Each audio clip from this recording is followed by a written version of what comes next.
Greetings, adventurers. This is DM Kurt, or Game Master Kurt in this particular instance. So, I ran Paranoia 2nd Edition. Cover art not available due to communist sabotage. Okay. Paranoia, the tabletop role-playing game. 2nd Edition in this case. So, okay, so the pitch for what is Paranoia. I don't know if you remember the movie Brazil from the Monty Python crew. Dystopian, bureaucratic comedy. But let's say you know the movie / book 1984 by George Orwell. Well, imagine if 1984 was written instead by Mel Brooks. That is Paranoia. You are all residents, clones, living in Alpha Complex years after the Big Oops. Alpha Complex is run by the computer. The computer loves you and wants you to be happy. The computer is your friend. The computer is also completely nuts. It is paranoid about communists, traitors, and mutants. Luckily, you troubleshooters, find trouble and shoot it, are security level red. You used to be infrared. Infrared were black. You, however, managed to rat out a traitor or a friend or someone cutting in line at the chow hall and got them shot. So you're promoted to red. Security level red. Orange, yellow, green, blue, indigo, violet, ultraviolet. Maybe there's a beyond ultraviolet, you don't know. So, you're a member of a clone family. If you get killed, another clone of your 6 total will take your place. They will be launched by the 1,000mm clone gun to your vicinity, and they'll know roughly what's going on. So, here's the catch. Each of you are secretly a traitor member of a secret organization. Each of you secretly have a mutation. So you have the potential to rat each other out. If you can prove the other person is a traitor or a mutant, then you can have them executed and you can go up in rank.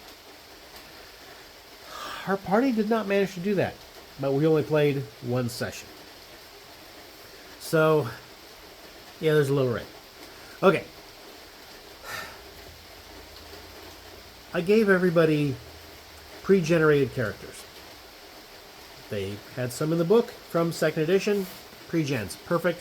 That moves everything along, and you don't have to explain the game rules, because we do have at least one person who says, well, I don't want to learn another system. Don't worry. The rules of this game are above your security clearance. Okay. One fun fact, I just love this, that Paranoia does not take place behind a DM screen. It takes place behind a wall of fear and ignorance. Ignorance and fear, fear and ignorance. Those are our watchwords. I told everybody, hey, here's your pre-gens. And I stole a rule from, I believe it's the 5th edition of Paranoia. In this rule, you give everybody 5 skill points. Just add them on wherever you guys want. Maximum of 20 in any skill. But put those 5 points wherever you want. Now, after everybody's done with that, turn to the person to your left and without looking at their character sheet, tell them where they need to remove 5 points. This establishes the competitive nature of this game. Okay. You can cooperate to achieve goals, to get promotions from up above, from the administration. Or you can backstab each other and get everybody else executed, and you are a troubleshooter. You found trouble and shot it. False accusations, however, are also traitorous to do. Why, it's treason to falsely accuse people, so have your proof. Okay. They start off with mission alert, and a thin sheet of paper. I mean, it was like they have a handout. and it's about an inch and a half wide. Hand them each a strip of paper an inch and a half wide with a tiny map the size of a postage stamp on that. And you say that is real size. It came out of your wristwatch communicator. Nobody can read this. Okay? You can read the words. It's in small font. But you can't read the map. Go to the mission briefing room on this map. They're like, we can't read the map. Oh, well then you'll have to figure out, either ask the computer, maybe find a magnifying glass from Supply. You'll have to requisition that. Or go through your, if you had any black market contacts, any shady contacts, you could go through them and buy one. Everybody had like 100 credits. They decided to go to Supply. Supply, who outranked them, there was a yellow clearance person, said, oh yeah, sure, I can take care of that. Oh, we need to bribe this guy. We'll give him 2 credits. Magic number was around 25 to 30. Oh, okay. Thank you very much. I greatly appreciate these 2 credits. Now I can afford that operation I've been needing for my poor sick kid. Actually, their clones didn't have kids. Oh, I can really live high on the hog on this. Thanks. I'll take care of this for you. Goes on a 2-hour lunch break. Comes back. Hi. Who are you? Wait, what? What do you mean, who am I?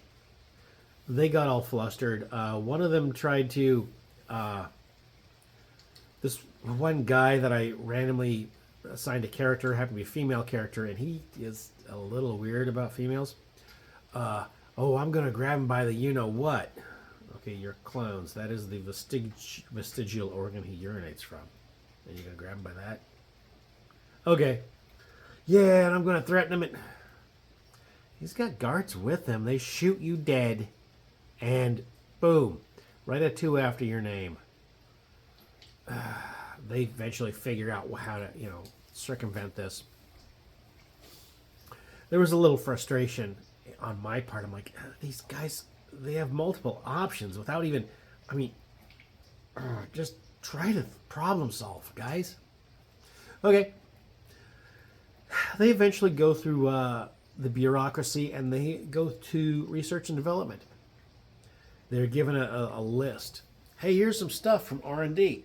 And the list was an email from one R&D person from Supply to R&D. Okay, and it said line break. There's like an error in the code.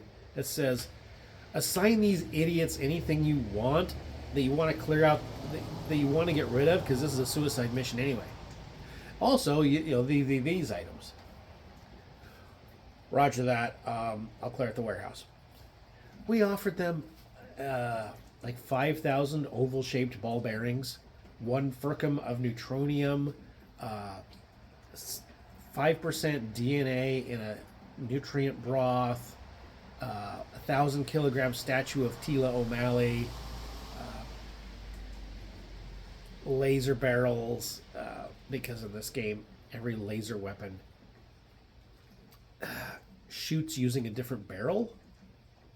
And then each barrel is good for 6 shots. So it's like a revolver cylinder, essentially. Okay. They go through research and development. We assign them all kinds of crap that's secretly, it's most likely going to explode in their faces or otherwise malfunction. And they have to sign the paper saying, oh yeah, I'm going to sign for it. Cool. By the way, it'd be treasonous just to break or otherwise lose vital equipment. So don't. Mission leader says, all right, I need a volunteer. One person says, okay. I pull them aside. Okay. Your mission leader says, listen up, jerk. You're going to be my second in command. Anything goes wrong in this mission, we're going to pin it on so-and-so. All right? And if any of y'all try to backstab me, try to screw me over, and I ain't dead, I'll come after you. And none of you ain't got what it's got to get rid of me. So watch it. You're also my second in command, and The password is going to be sudden death overtime. All right, that's the secret code word. All right. And then we go back inside the room. The player's like, what? The mission leader just... Okay. You got to keep them guessing. The combat system in this is quick and easy. And it's designed to be quick. The idea... I forgot what the initiative rules were. So I just had everybody roll a d20 and high roll goes first.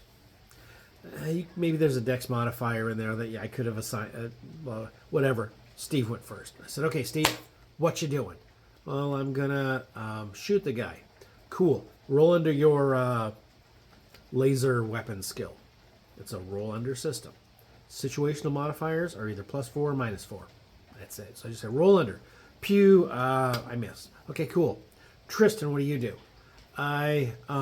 Okay, pass. James. So the idea is you're supposed to think quick, and if you don't, you miss your turn. That's to keep everybody guessing and avoid the slow wargamer tactical, I'm going to move 6.5 inches on the grid, and I'm going to move 2 inches to the left, and then I'm going to shoot, and then I'm going to use my 3 inches of remaining movement. No, there's none of that. There's just, boom, what do you do? Roll under.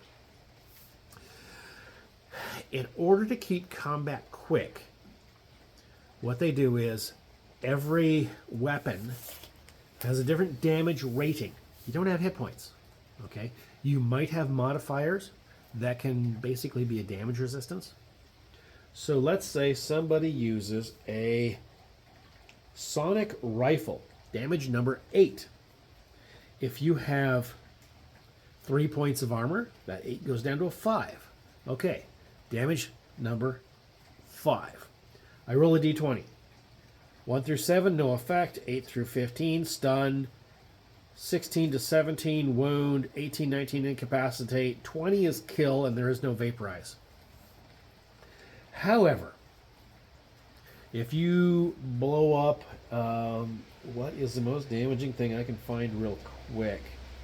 A plasma generator. I mean, this is a monstrous weapon that is well above your security clearance.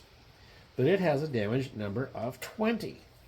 Let's say your armor knocks it down by 3, down to a 17. 0 to 2, wound. 3 to 8, incapacitate. 9 to 19 on a d20, kill. Just kill on a 9 to 19. Okay, and that's after armor. And 20 is vaporize. So it gets pretty gruesome pretty quick as the damage types go higher. But we're not fiddling around with hit points. It's just, do you have any armor against this? Yes, no, okay, drop it, boom, roll on the chart. Here's what happened.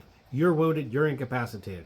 We had a firefight in which case I think one person was killed and half were killed and the rest were incapacitated. They tried to, their team leader decided to shoot them all, or at least try to sneak off into the woods, and he got called out on it and he shot them, and it was a gunfight between the team and the team leader.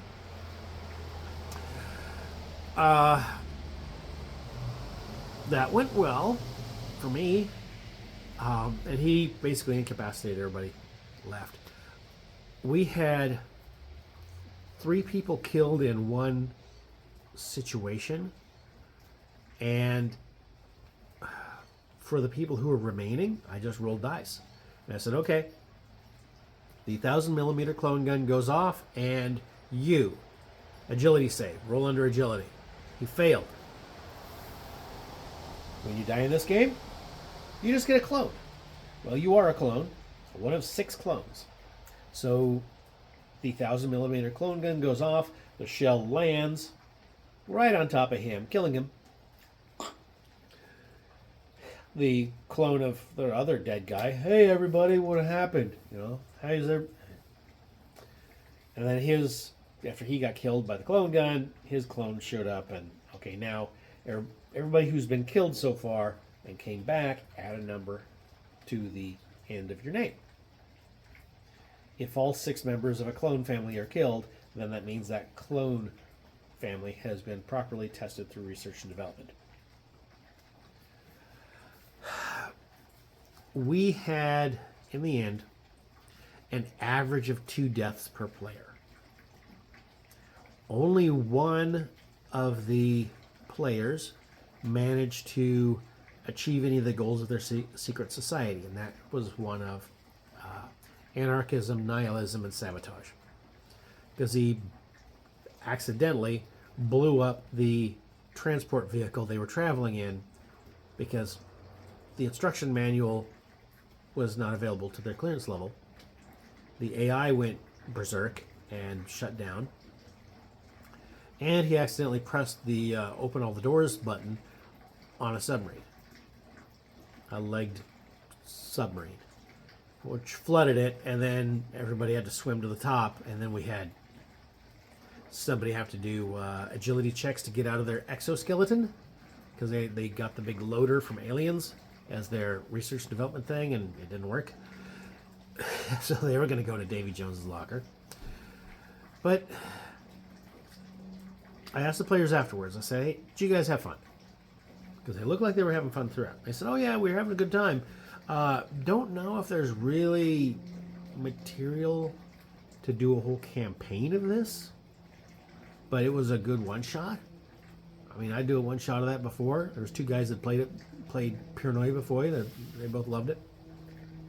But one of them said, it really looked like you were carrying the group because you were doing a lot of the work as a DM.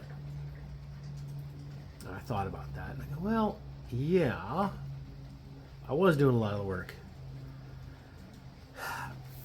This game is built to be very simple mechanically, but you have to really role play the situations.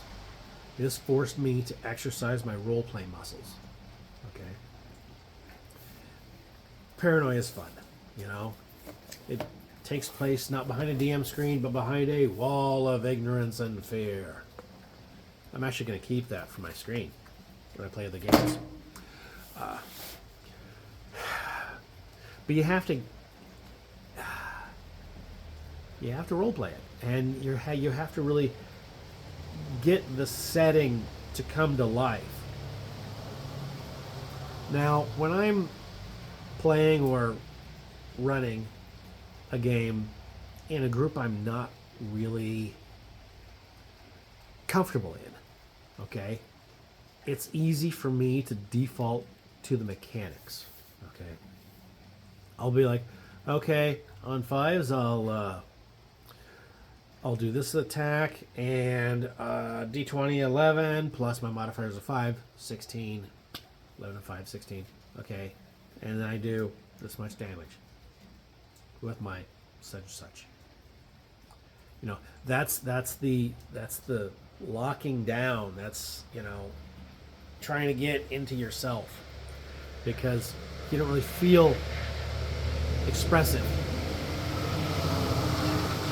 So this was a good exercise for me to run this. I got to exercise that roleplay muscle. And I enjoy Paranoia. I think it's really worthy of playing.